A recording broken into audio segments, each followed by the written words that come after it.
மனசில் இருக்கிற வேதனையும் தாங்க முடியாத வலியும் சங்கடங்களும் என்றைக்குமே நிரந்தரம் இல்லை. எல்லாம் சரியாயிடும், அல்லாதீங்க.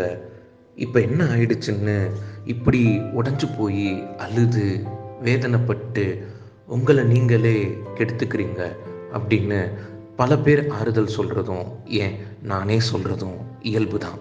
ஆனால் எல்லார் மனசும் ஒரே மாதிரி இல்லை. ஒவ்வொரு மனசும் ஒவ்வொரு மாதிரி, ஒவ்வொரு சூழ்நிலையும் ஒவ்வொரு மாதிரி.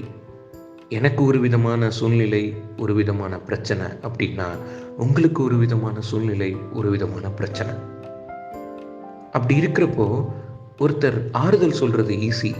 அந்த இடத்துல அந்த கவலையையும் அந்த வேதனையையும் அந்த கஷ்டத்தையும் அனுபவிக்கிறது தான் ரொம்ப கஷ்டம்.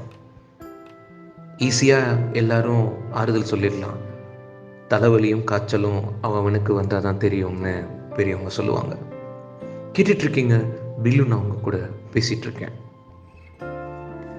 மனசில் இருக்கிற வேதனையும் கவலையையும் மற்றவங்கள்ட்ட சொல்லி ஷேர் பண்ணி அழுகிறதுக்கு யாரும் இல்லை அப்படிங்கிறதுனால தனியாக மனசில் அழுது என்ன பிரயோஜனம்?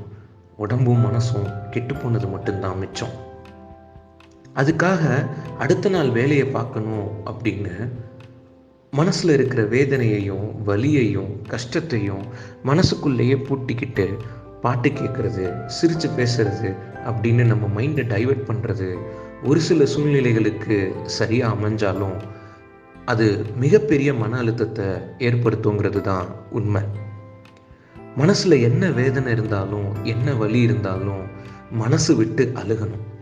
மனசு விட்டு அழுது தோளில் சாஞ்சுக்கிறதுக்கு ஒருத்தர் இருந்தாங்கன்னா அவங்கக்கிட்ட மனசு விட்டு அழுகலாம்.